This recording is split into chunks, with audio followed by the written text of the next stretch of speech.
Hey everybody, my name is John. This is the Firebird Restoration Station because we've got Firebirds everywhere, Back in Black, Great Pumpkin, and the Transmarado hanging out there in the third bay. And what we're going to get into here today is, well, you see the front subframe assembly hanging out right here, leaning against the body. Well, I finally got this thing moved around. I even got some space all cleared out here in the front of the garage because, you know, space is a limited commodity that I don't have enough of, but it's very comparable to what you would probably have at home on your two-car garage. So having a huge shop would make this a whole lot easier, but well, I said the idea of this channel was making it happen. What space you got, that's what we're going to do. The goal is we're going to take the subframe, going to lay it down, sit it up on jack stands. That way I can work on it. But what we're going to end up doing is assembling the whole front suspension, springs, control arms, calipers, brakes. Basically put that all together. Go ahead and drop the engine, transmission, core support, radiator, put the hoses, plumb this whole thing up and fire it on the floor here. Of course, it's going to be all one big assembly. That way I can check it for leaks, operation, and everything before I put it in the car permanently. Because last thing I want to run into is get this thing all together and kind of find out I had a bad oil leak. Then I got to take the engine back out of it after it's assembled and painted. Doesn't sound like fun to me. And it's kind of fun just to fire it up, running it on the garage floor too. So that's one of the things we're going to get here today.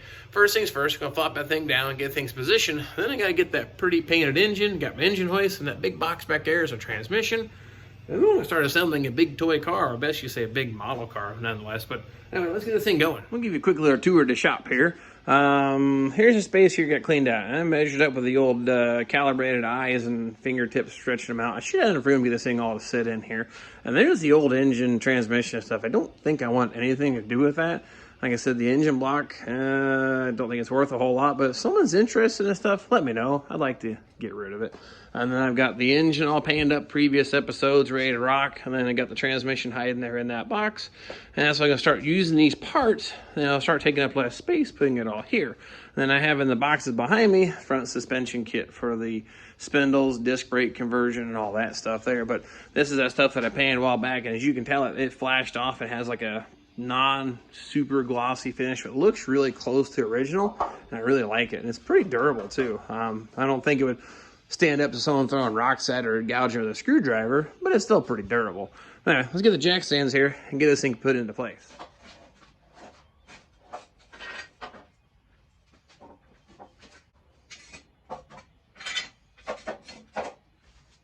All right, just in case you want a little more detail what's happening here, take the jack stands, tuck them up underneath the frame on 4 corners. Now, you could probably get away with just putting 3 points, but I like having 4 points of contact when doing this because we're going to put the engine and transmission together here in the front subframe. Now, on the front, you can see here, put the jacks in there really deep. That's not going to go anywhere. Got plenty of height underneath here to get underneath here and work if I need to. But where do you start, you're going to say, right? What's step one? Well, I kind of threw these controller arms on because they look pretty, but I kept them out of my way. But what we're going to do first, Pontiac really only, Chevy, Camaro, won't really matter a whole lot because their mounts sit right here on the frame and that's it. Well, Pontiac mounts kind of come back here, shoot back this way, and then attach where the control arm attaches, and the brake line and the fuel lines actually route there on that cross member. So what I'm going to tell you to do, save yourself a lot of grief, go ahead and route your fuel line and brake line across there and then get your engine pedestals put into place. And here we go, I got the lines pulled out. What I ordered was a stainless steel line kit for this car. So it has the brake lines that are stainless steel, and I got the fuel line that goes front to rear also. Now here's the little clips. Now the big line, the fuel line, actually orientates this way. That's the driver's side. The bigger line goes on the bottom. And there's a little clip hole here. You take these little clips, snap them into the body or the frame here, like so, and then what you do then is you tuck your line into here and holds it into place. So I'll go ahead and put that one on the other side here, and we'll do the same thing. And then what we do, snap the lines in, then we can go ahead and then mount our engine pedestals, or you want to call them, onto here. We also got to stab the lower control arms into place because that's the same bolt. Okay, what you see here, brake lines are installed. A little note here for you. Drum brake cars, at least I know in 1969, these are different brackets between a factory drum brake and factory disc brake car. So when ordering your lines, best bet is to either contact the manufacturer. These are inline tube. Those guys are great. Call them up, email them. They'll help you get the right kit. If your car was originally configured with disc brakes, this bracket and line will be in a different location in the angle. I believe it actually Actually, I don't remember, but it does not go the same direction. So when ordering lines, double check if you're doing a conversion, which line kit to order. Go a little closer here. Brake line goes on top, fuel line on bottom, kind of stabs back this way because the main fuel line feeding from the tank comes up through here, and there's a little rubber section about so big it ties these two together. And this side here shoots up to the fuel pump here once installed. Then, of course, this side goes up to the combination valve. So we're not quite there yet. But like I said, you want to get these routed because these engine mounts, I got them laid out now, they loop over top of the brake line and over top of this here. So imagine trying to fish this line through there without scratching everything up. That's why this is important. But what I've got here are the bolts that attach the controller. I'm going to put them through the holes as alignment dowels, because get these engine mounts tightened up, it's a whole lot easier to get access to these bolts to attach these plates with the control arm out of the way. But keep in mind, this goes through the control arm. So like I said, I'm going to stab that through loosely, then secure these 3 bolts, then we'll get the control arm up into place. Okay, here we go. Like I said, we're going to take this here, stab it into place, and what I'll take is my bolt and throw it through the frame as if I had the control arm in there. And I'll show you why here in a minute.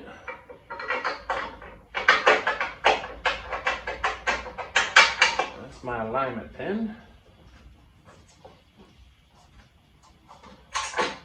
Now, what we do, these bolts come up from the bottom. This one comes from the top, down.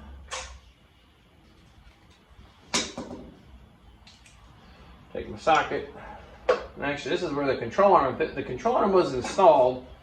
Definitely increases the difficulty, but I can now shoot this bolt straight up through here, hold it in place with the socket, and you see how start the hardware on it.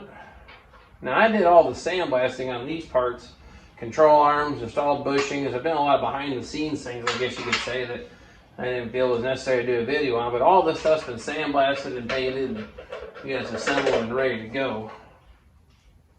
There we go, get these started. Now, simple as just snugging those up, and then we'll pull this bolt back out. All right, get this down in here. I got these hands started for now just to get things going. But imagine trying to fish these fuel lines and brake lines through there. Forget it. It would probably never go. But what I wanted to show you most of all is I use this for like an alignment pin.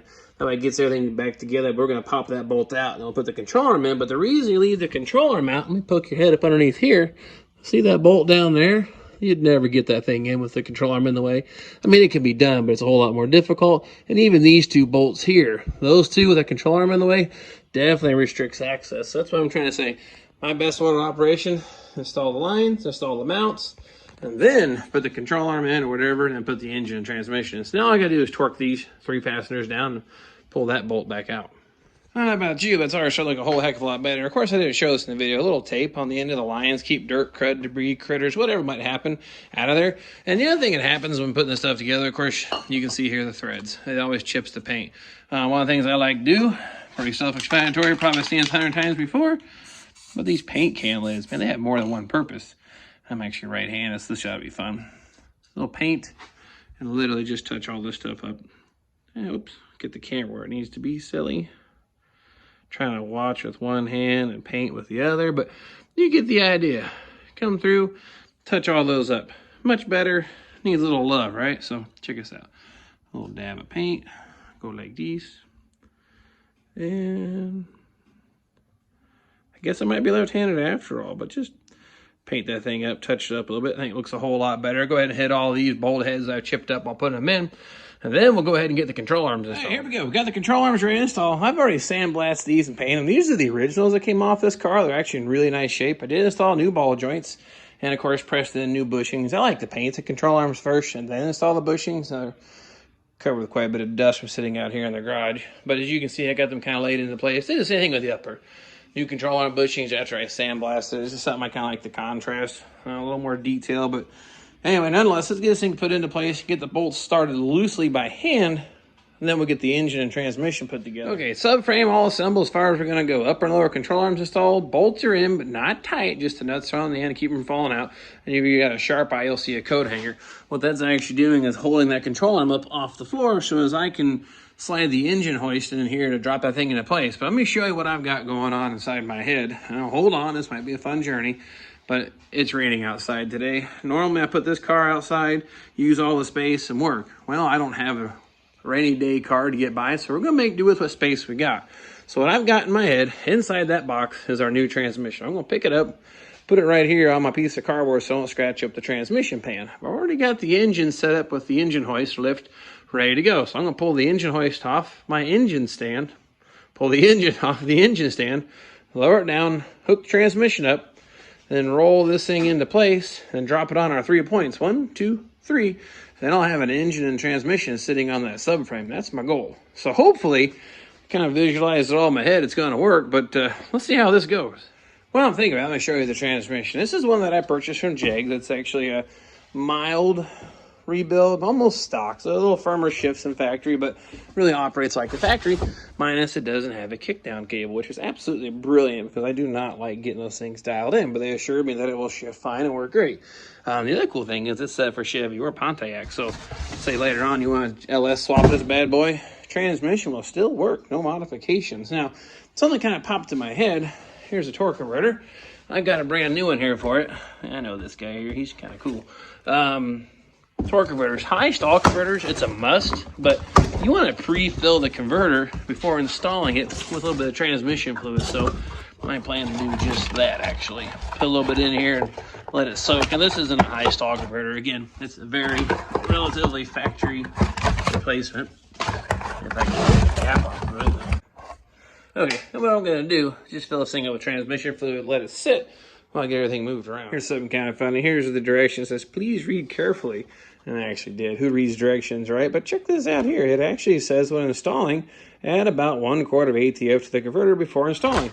Oh, anyway, even they agree with what I had to say with that. So let's get this thing out of here and get it over there. Oh, just in case you were wondering, the bricks are hanging out with us today. They're kind of hanging there to make a little bigger pedestal to put our transmission on. So just in case you guys thought I was going to let that slip through the cracks, and there they are.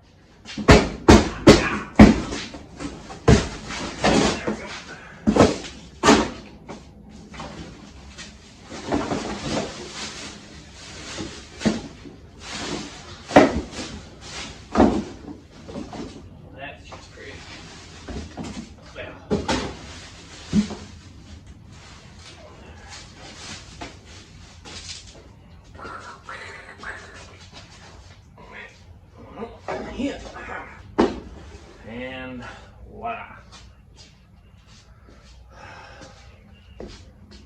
Well, let's put our eyes on this bad boy a little bit closer. Check this out. Chrome transmission pan. Chrome gets you home, right? Well, unless that's going to look pretty cool on the car.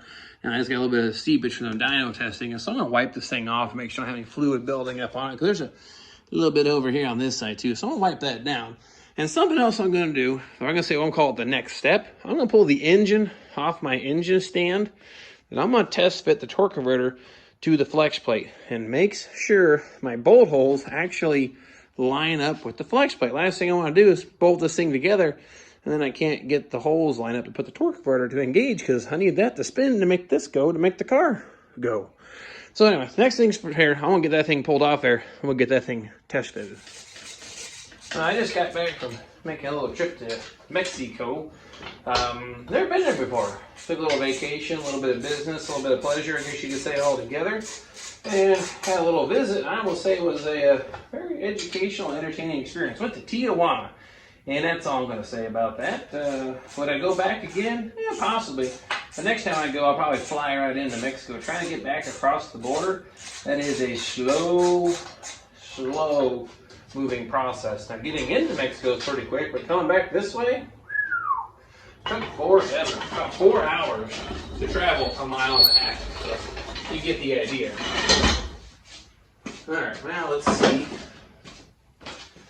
how bad we are. Of course, I got transmission fluid in this now too. Okay, no plastic cap. Okay. Oh, look at that. They don't line up. I wanted to get you guys up close. You can see what I'm talking about. See that hole? Well, that ain't going to work, boys. So and ladies, I should be fair, I'm gonna go check my shelf for parts to see if I've got one with a different bolt pattern. Well, back for my little adventure over there on the old part shelf. I keep about everything that I best that I can, but within reason. You only keep so many parts. But looking at the distance here, basically that, oh, see my shadow? That's kind of cool. From there to there, this distance is a whole lot more than that one is. If you look at them, of course, it's kind of hard to tell on the camera, but if I line these things up tooth for tooth, you'll see the holes are staggered now. So I'm pretty sure that one is the one that I need. So let's get this one torn off. We'll try it again. Got it swapped out. I'm going to try it again anyway. I know I could have probably did it on the floor, but I don't want to tip it up because someone already put transmission fluid in this torque converter. So, yeah. Oh, God, that's heavy. Hey, look at this. Much better. Look at that hole.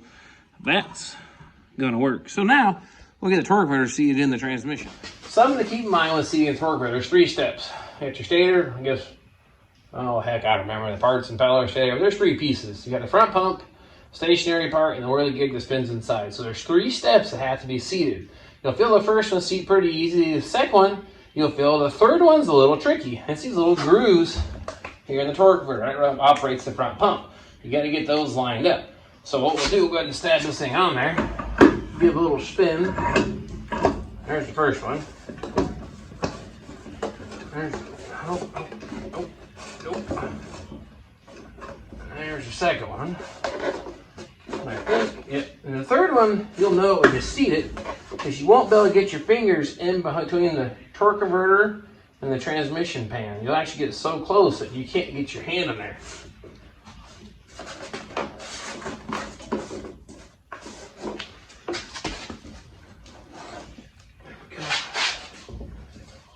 Oh, hey, there you go. Now, cannot get my fingers between the two of them. So that torque converter is fully seated. So now we're ready to install it to the engine. That looks pretty close. Not bad. Now, what we're going to do, since the transmission moves almost effortlessly, I'm going to push the transmission onto the engine. But I'm going to get a couple bolts ready first.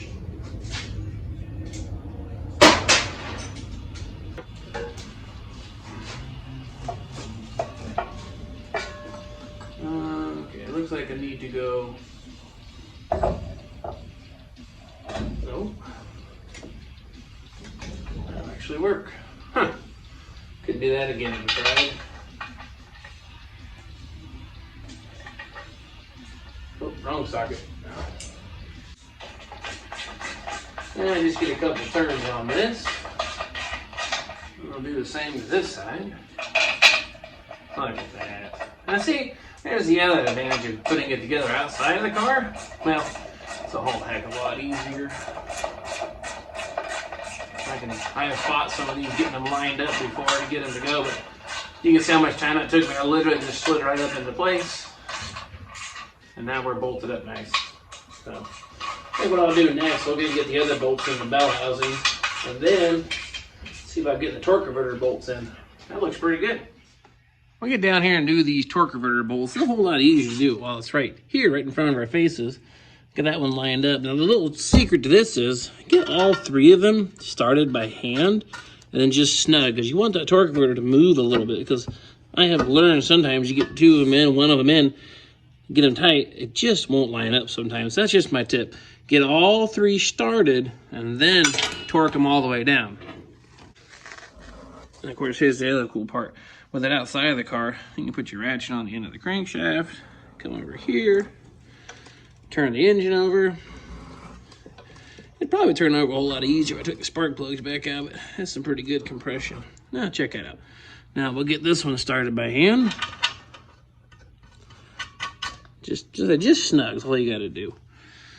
And the good news is we've already tested the flex plate, so it fit. This is my engine right now.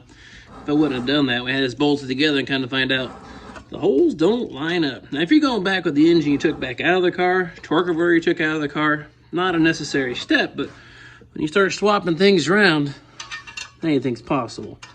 There we go. All 3 are hand tightened. So I'd say at this point, let's get them all snugged up. There we go. Now, transmission, engine bolt together, torque converter bolts are in. Now we need to pick this thing up and put it on the frame. Now becomes the question, if I start lifting this up, we know it's going to be tail shaft heavy all galore on this thing. So how do you level it up? What do?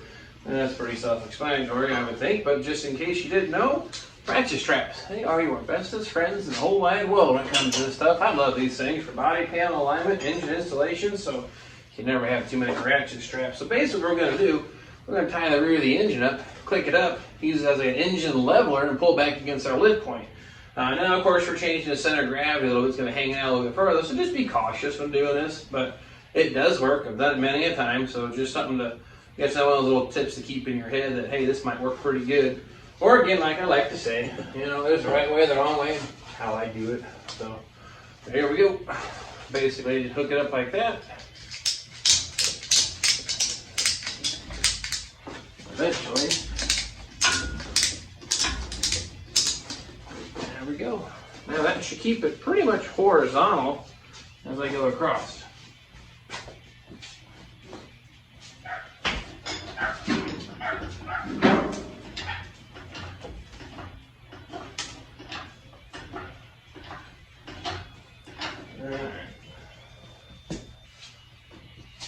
Still a little tail heavy, no big deal. There we go. Now, we can get rid of this and say goodbye to the bricks. Now, let's put it in place. Okay, here's all that careful engineered planning. Here's something else kind of keep in mind. I guess I just said it that way, but always looking about 3 to 4 steps ahead. How am I going to make this easier? What's the best way to do this? Like I said, I had the transmission sitting here, engine hoist, visualized, got everything all ready to go. And now I literally just kind of slide this thing into place and to square it up. It'll rotate just fine here on that hook. So I have no problem with that. So I don't foresee any issues at all. Just kind of roll this thing into place. Now, check your height, of course. Make sure we're going to clear everything. I'll step back here and we'll take a little C. And we might need to go up just a little bit to make sure the oil pan clears the flame, because there's horizontal. We're just going to be pretty close. But I'll get this thing lifted up just a little bit higher, and we'll roll that thing into place and drop it in.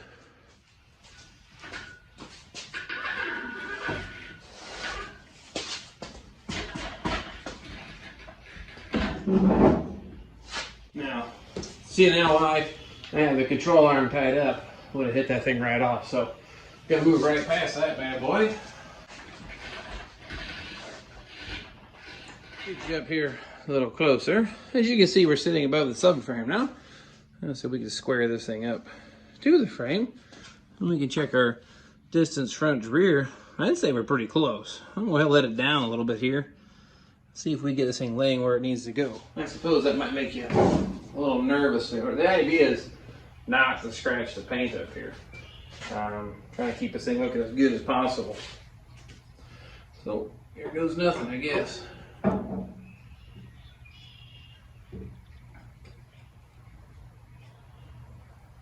I say it's one of those situations, slow and steady wins this race too.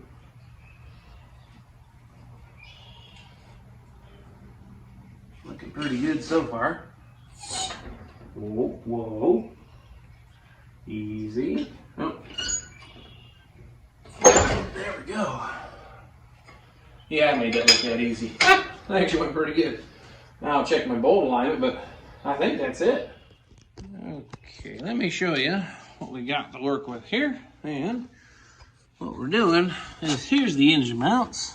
Check that thing out. Whole line's right up. Actually, I'll go ahead while I'm over here.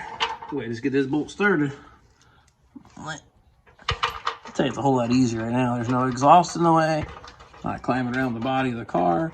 Okay, that one started. We'll go check the other side. If those are both in place, I can pull this engine hoist thing out of the way. Get a little more shoulder room. So poke my head down here. Of course, I wouldn't know what to do with a bigger garage, probably. And yeah, that one's not bad. We have to shift the engine a little bit towards the passenger side. Oh well. There it is. All right. Those are started. So I'd say we'll go ahead and pull this whole thing out of the way.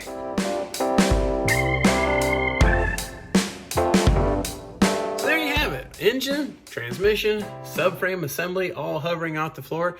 Now I can start assembling all the little details, the exhaust, the accessory drive, get it all plumbed up, carburetor, get the transmission lines on, put the core support on up here in the front, get the radiator put in, and then run the thing right where it sits. So if you want to see that, stay tuned, subscribe, tell your friends.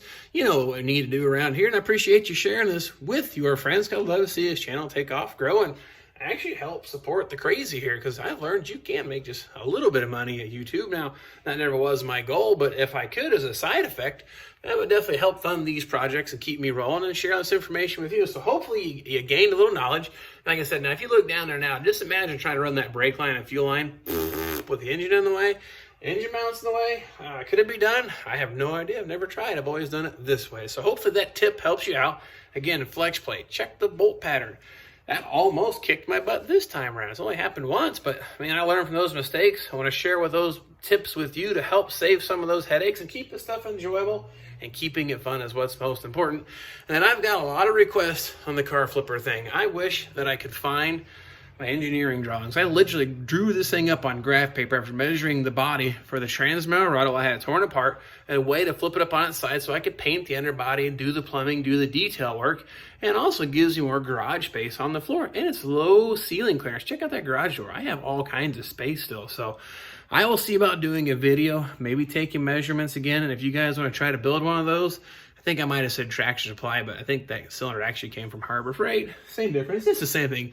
It goes in your engine hoist. So if you want to be really cheap, you got an engine hoist, same cylinder. Flop it over onto that bad guy there and use the same cylinder between the two of them. So anyway, I've rambled on enough.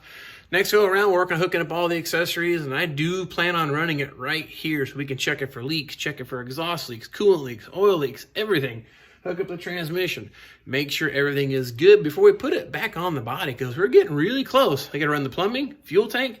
These are all the videos that are gonna coming up here really soon. So if you wanna see these things happen, don't forget to hit subscribe and share with your friends. And of course, appreciate you sharing with your friends, because I wanna see this thing grow, because it's actually, there's a chance you can make a little bit of money at this. I'm not gonna get rich or independently wealthy, but it would definitely help offset the expense of doing these things and keep sharing these tips with you. So that's my little plug for, hey, help out Vinyl Village Garage, share with your buddies and help me out. Appreciate that. Of course, anyway, I'm about wrapped up here for today. I'm gonna get the garage door shut, get my hands clean, but you aren't too dirty because this thing is all new. Check this out. Wow, that's actually kind of cool.